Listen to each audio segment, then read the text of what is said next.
Well, welcome to a new week of all things people, power, and politics on Detroit's only nightly political talk show. This is The Pulse. I'm Taryn Asher, and we've got a lot to get into tonight. No time to waste, so let's get to it. A massive buyout program for a key agency in our nation's government. Most of the 80,000 workers at the Health and Human Services were given an offer. And you have a lot to say, so we've got the details. Plus, educators are on pins and needles waiting to see if the president follows through on dismantling the Department of Education. We're talking about the possible fallout. But we start tonight with Canada's most populated province hitting back on tariffs the Trump administration slapped on the country. Ontario putting a 25% surcharge on energy exports, and that really impacts people in Michigan, Minnesota, and New York. The Michigan Public Service Commission says it's concerned about if the tariff could make the U.S. power grid less reliable. But Ontario's Minister of Energy and Electrification, Stephanie Leese, had this to say. Point is to demonstrate to the president that we mean business, to stand up for ourselves against an illegal attack on an agreement he signed with Canada and Mexico only a few short years ago. That 9 million Americans woke up this morning because of the Ontario economic relationship with the U.S. So we say this with regret. We don't want to be doing this. I'd rather be selling more power and working together. Yes, Stephen Leese told us they'll drop the surcharge once the tariffs President Trump placed on Canada are lifted. And a major development today into the Oxford Center in Troy and the explosion inside a hyperbaric oxygen chamber that killed a 5-year-old boy. Troy police arrested 4 people they believe are responsible for his death, including CEO and founder Tammy Peterson. Peterson and 2 others are now facing second-degree murder and involuntary manslaughter charges. A 4th person also facing involuntary manslaughter and then falsifying medical records charges. Sources say investigators discovered the hyperbaric oxygen chambers were not being properly maintained, and that day the center was understaffed. Now the state does not require, the state does not require facilities to be licensed or regulated. The fact that they're charging Ms. Peterson in this supports that she had some personal involvement in this. I mean, somebody doesn't get charged if they didn't take a specific action to bring something like this to happen. Had the authorities that we contacted back then, outside of the Attorney General's office, the police departments, the authorities, if they would have done due diligence, this wouldn't have happened. I mean, I believe that in my heart of hearts. Kim Harden and several other parents filed complaints dating back to 2020 with multiple police agencies and claim Peterson and her legal team always silenced them. The 4 people arrested are expected to be arraigned tomorrow. Turning to Washington now, where we know the tariffs President Trump slapped on Mexico and Canada have sparked massive fears in our economy. Stocks tumbled once again today, and tonight some mixed messaging from the Trump administration. The president and his Commerce Secretary both appeared on the Sunday morning talk shows where they were asked about the impact on the economy. Commerce Secretary Howard Lutnick made this guarantee on NBC's Meet the Press. Should Americans brace for a recession? Absolutely not. Anybody who bets against Donald Trump, it's like the same people who thought Donald Trump wasn't a winner a year ago. Donald Trump is a winner. He's going to win for the American people. That's just the way it's going to be. There's going to be no recession in America. All right, now compare that to what President Trump himself said on Sunday Morning Futures on Fox News yesterday morning. Take a listen. Are you expecting a recession this year? I hate to predict things like that. There is a period of transition because what we're doing is very big. We're bringing wealth back to America. That's a big thing. And there are always periods of, it takes a little time. It takes a little time. But I think it should be great for us. I mean, I think it should be great. Right. The actual fallout, we'll have to wait and see, but it was definitely a rough day on Wall Street, where the Dow, NASDAQ, and S&P 500 all saw triple-digit drops. The Dow dropping roughly 890 points, the NASDAQ fell 728, and the S&P down 152. Now, staying with those Sunday morning talk shows for a second, Senator Alyssa Slotkin was on Meet the Press just days after she had a major spotlight shine on her. She gave the Democratic response, of course, to President Trump's joint congressional address. And there have been several questions about how the party should move forward after their losses last November. Slotkin was asked who's the party leader right now, and here's what she said. I don't think it's a secret that Democrats have been on their heels since Trump won the election. Right? I don't think that's something hidden. And I think it's on us to be clear about not only leadership, and there's lots of leaders in both parties, but also a strategy, right? And I think that's something that as Trump has been successful in flooding the zone and just like every day 15 things happening, we are still finding our footing. And I think you can't get better until you admit you have a problem. And for me, that's one of the things that I think some of the new voices in the party have really been agitating about, right? New senators, new representatives, new folks who are like, hey, we need to do more, and we need to be showing that we're actually having a plan to stand up on really important moments of inflection. Slotkin also said she's in favor of trimming the fat when it comes to government spending, but she doesn't agree with the slash and burn approach of the Trump administration and Elon Musk's Department of Government Efficiency and what they're both taking at this point. Well, a lot happening in Washington from the Trump administration to the Supreme Court. So let's run through some of our other top stories today. Secretary of State Marco Rubio saying the purge of programs in the U.S. Agency for International Development is complete.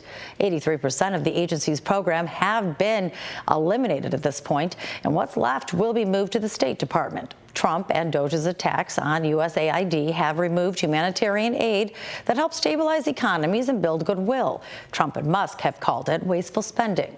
The shutdown has left many workers and contractors stranded while waiting for back pay and travel expenses to come home. Also turning to the Supreme Court, where justices will decide if state and local governments can enforce laws banning conversion therapy for LGBTQ children. Colorado is one of the many states that bans the practice of trying to change a person's sexual orientation or gender through counseling. The question surrounds if it's a violation of the right of free speech for counselors. The court's also hearing arguments about whether a state banning treatment on transgender minors violates the Constitution, but they haven't yet released a decision. And finally, most of the 80,000 workers at the Department of Health and Human Services got an email with a buyout offer. They'd get $25,000 to leave their job. They have until Friday to respond. And these workers are responsible for everything from researching diseases, inspecting food, and running Medicare and Medicaid. And this story has a lot of you sounding off right now on social media. Our Fox 2 Facebook page, you can see some of the posts, the support. Many of you support it, saying it's really trimming the fat. Well, another woman, Diana, tells us she's concerned because she goes on Medicare in December. Others are also saying the buyout offer of $25,000 is just too low.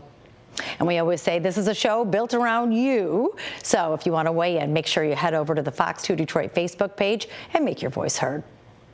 We'll take you back to last year. Remember these scenes playing out on college campuses across the country? Pro-Palestinian protests and encampments protesting Israel's handling of the war with Hamas. Well, this was the scene at Columbia University last year. And a man who played a key role in those demonstrations now faces deportation. Mahmoud Khalil is a grad student at Columbia who's here as a permanent resident with a green card. ICE agents arrested him, accusing him of leading activities aligned with Hamas. Khalil's attorney says they were initially told he was being held at a facility in Elizabethtown, New Jersey. But when his wife tried to visit, he wasn't there. His lawyer claims as of last night, she still didn't know where he is. So a constitutional law professor told us the government will have to show Khalil broke the law, but also raise questions about his due process rights and whether they were violated.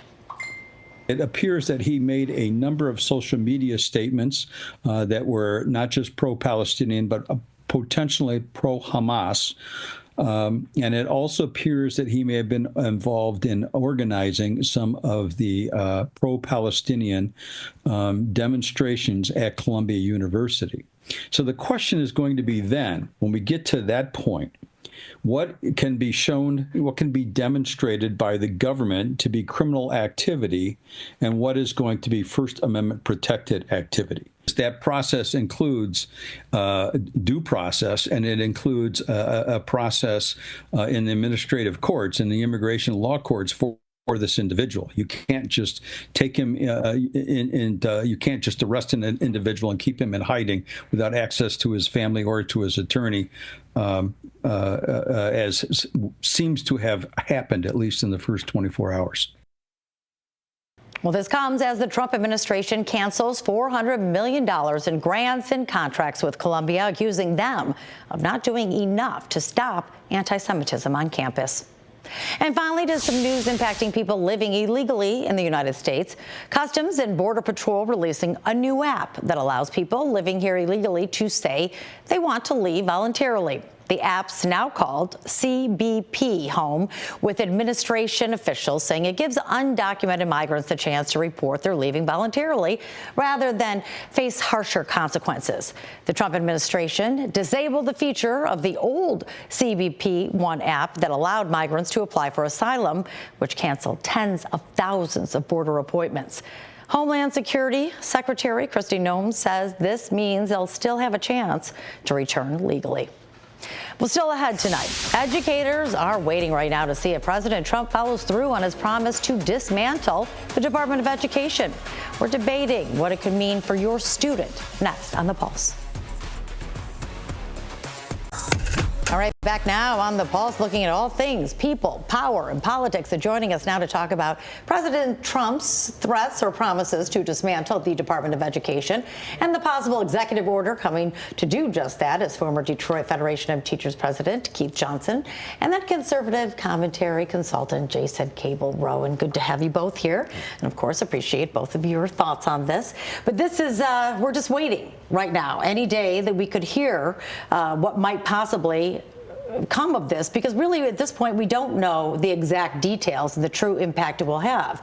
For students right now, I mean, how worried should these districts be in our area? I don't think we're going to see a direct impact on the schools, certainly not this year. I mean, I think what they're talking about doing, and this is based on a draft executive order that was circulated last week to eliminate the department, which Congress still has to approve the elimination of the department. They want to block grant a lot of the funding that goes into the Department of Education. Right now, they get about $270 billion a year. There are about 50 million kids in public K through 12 schools around the country. That's about 5,300 per student. But only about 60% makes it to schools anyway. But a lot of it is specialized spending for children with special needs, for schools that are in poor districts that need a little supplemental. But I don't think you're going to see money come offline this year. Well, you keep hearing, you know, a lot of Republicans or conservatives who want to see the waste cut say this is going to help students. I don't hear how. Have we heard how it's going to help the districts? Well, I think because a lot of the money that goes into the Department of Education funds the bureaucracy. You've got about 4,200 employees in the sprawling, and they don't do any education. I mean, the Department of Education does not run one school, does not educate one child. So taking these dollars that right now, 60 cents of every dollar is ending up in the classroom. It'd be better if we had 90 or 100 cents of every dollar going to the classroom, and I think that's the goal of the administration. But Keith, some would argue with that, though, that it does help with education because it gives maybe perhaps a more well-rounded student with the diversity and the inclusion and the equity programs and being able to teach things or be able to have mental health or certain other, I guess, aspects like the programs that really help shape a student. And now they could be in jeopardy. Well, certainly. You're talking about preschool programs that could be adversely affected, after-school programs that could be adversely affected, special education programs that could be adversely affected, career and technical training that could adversely be affected, Pell Grants and other forms of financial aid to students for post-secondary education could be adversely affected. So there's a ripple effect here. And I think what is often forgotten in the discussion is that these types of just cut and burn decisions have unilateral impact we tend to think about how it impacts more on poorer communities and urban communities. But there are very affluent communities, maybe not to the degree of some economically challenged communities, but they get some benefit from federal aid as well. And so I think that if you want to talk about eliminating waste, I'm all for that. But let's identify where the waste actually exists. Let's not, just take a chainsaw, as Mr. Musk has demonstrated, and just start slashing programs without having a clear and concise understanding of the services that those programs provide and who is most adversely impacted by them. Well, let's just go back to what you were saying, though, about the students. Let's say maybe some more of the affluent communities. There's been a lot of accusations that this could be whitewashing, that we're taking the diversity out. There's going to be no one to hold at a federal level, the checks and balance of holding people accountable when it comes to equity inclusion. Well, I think that's one of the concerns that we have when you talk about redistributing these funds in terms of block grants, because your opportunity to regulate them and to really specify where those block grants go and who's eligible for them really comes into question. I think one of the greater concerns in that particular context is the concern that you would have charter schools or startup schools that would take away necessary funding from traditional public schools, not to mention some private institutions like some of those people who advocate for vouchers. Well, Jason, is this a way to push for more charter schools, more of the business, the private schools, to try to get students to go maybe instead switch schools?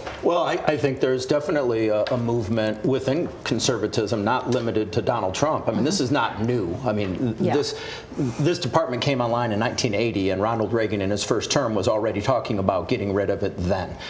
When you look at the more than $1 trillion that's been spent just in classrooms from the Department of Education, and you look at how our students are performing, 7 in 10 kids don't read at the appropriate or do math at the appropriate level. 6 in 10 don't read at the appropriate level. We're failing our kids with the model that we have now. But we're already handling it at a state level. But we should be taking those dollars that right now are flowing into the federal government, giving them to the states, and let the states build programs, whether it's charters, school choice, or how they tailor. Because right now we are increasingly getting more of a federal one-size-fits-all for every kid, regardless of their needs. Let's talk. Right now we're going to hear from the CEO, president of the Michigan Department of Education, and her concerns. Many conversations with all various educators and administrators, and everybody is extremely nervous. We know that school is already underfunded and students need more. And in some places, it costs more to educate some students because maybe their community doesn't have as many resources to begin with. So yes, people are extremely nervous, but the impact will and can or could be felt by everybody, irregardless of where they live. Fallout, no checks and balances, really, at a federal level. Does that worry you?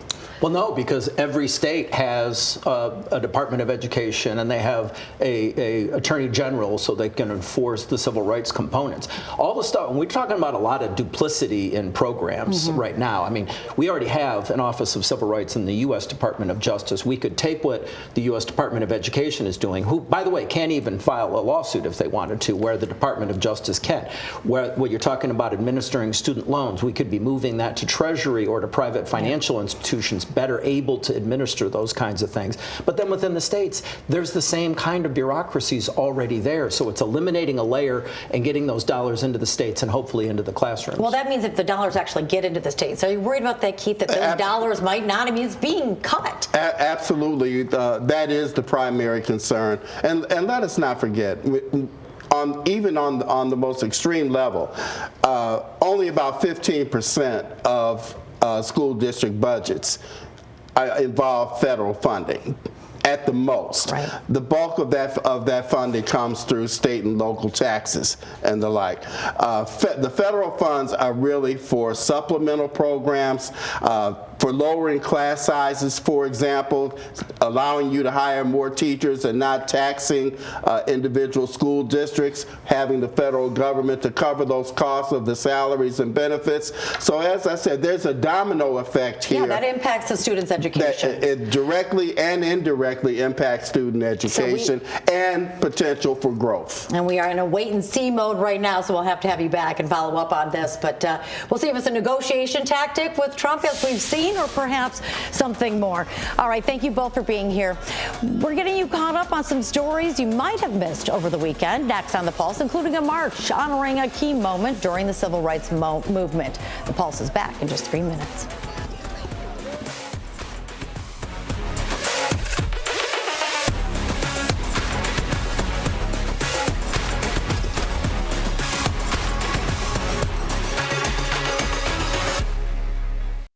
It's people, power, and politics. Welcome back to Detroit's only nightly political talk show. Well, there was a lot that happened over the weekend. Forget politics. March Madness is coming up, and you might have been researching for your brackets. But political news never stops, so if you took a break, we get it. And that's why we're here, to get you up to speed with some stuff that you might have missed over the weekend. In case, though, here you want to know, the president is doubling down on his tariffs despite fears being reflected in the stock market. We showed you a clip earlier where President Trump wouldn't rule out a recession. During that same interview, the president doubled down on those tariffs, telling Maria Bartiromo that no country will be spared. With that April 2nd date when President Trump promises reciprocal tariffs will come and approaching. This country has been ripped off from every nation in the world, every company outside in the world. We've been ripped off at levels never seen before. And all we're going to do is get it back. Well, some of those tariffs were paused on Mexico and Canada, mostly products covered by the USMCA trade agreement. Now, we broke that down last week on The Pulse, and you could check that out on fox2detroit.com. Well, Canada's new leader showing no signs of backing down from the fight. The country's Liberal Party announced Mark Carney will succeed Prime Minister Justin Trudeau. The 59-year-old is expected to be sworn in sometime this week. Carney's never held an elected office, but he was the governor of the Bank of Canada and is credited with helping guide the country through the worst of the 2008 recession. Carney said the country will keep tariffs on the U.S. until, he says, quote, the Americans show us respect. And finally on The Pulse tonight, it's now been 60 years since the day known as Bloody Sunday, which helped galvanize support for the Voting Rights Act of 1965. On March 7th of that year, black activists were attempting to walk to Montgomery, Alabama, when they came under attacks by police officers while trying to cross the Edmund Pettus Bridge in Selma. The march was in protest over officials' refusal to allow black residents of Alabama to register to vote. And this weekend, a memorial march was held on the anniversary, along with a unity breakfast in Selma. Now, during the event, former Secretary of State Hillary Clinton said, with the current administration in the White House, democracy is once again at risk in our country. This is a time, my friends, when fundamental rights, civic virtue, freedom of the press, the rule of law, truth, facts, and reason are under assault. And make no mistake, we are living through a full-fledged crisis in our democracy. Ahead of the 60th anniversary of Bloody Sunday, Alabama Congresswoman Terry Sewell reintroduced the John R. Lewis Voting Act, which would modernize the Voting Rights Act of 1965 and is meant to protect against modern-day efforts to create barriers to voting as well as discriminatory voting practices. According to Sewell, the act is co-sponsored by every House Democrat. And that is The Pulse for this Monday night. Remember, if you want something fact-checked, make sure you send your question to thepulse@fox.com, or you can scan the QR code right there on your screen to auto-launch the email on your phone. I'm Taryn Asher. Good night.